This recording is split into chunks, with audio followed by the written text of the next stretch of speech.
He mea pōhiri te tūmuaki hou o te taurawhiri i te reo Māori i te rānei ki te tari o te puni kōkiri i te whanganui ātara.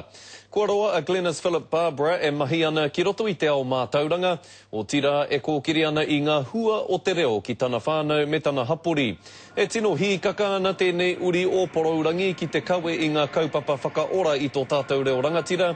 Hei tāna waimaria rā tātou i ngā koroua me ngā kuia pērā ia mate kaiwai i ora tonu ai tō tātou reo. I ngā rā i whakatipu tamariki ahau, tamariki nohi nohi, mō ke katoa mātou i ngā kāinga o te motu, i rungi tō mātou kaupapa te whakatipu tamariki wainganui te reo. Nō reira, he moimoi a tēnei ki au, kia ngā wari ake te whai haere o te reo Māori mō ngā mātua me ngā kraua kuia o te motu.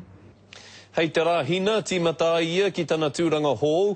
Ko te mahi tuatahi, he noho tahi ki ngā kaimahi o te taurawhiri i te reo Māori, ki te wherawhera i ngā mahi kei te mahia, e rere rangi whāwhā tua i te pū karakara o tō tātou reo Māori ki te ao whānui.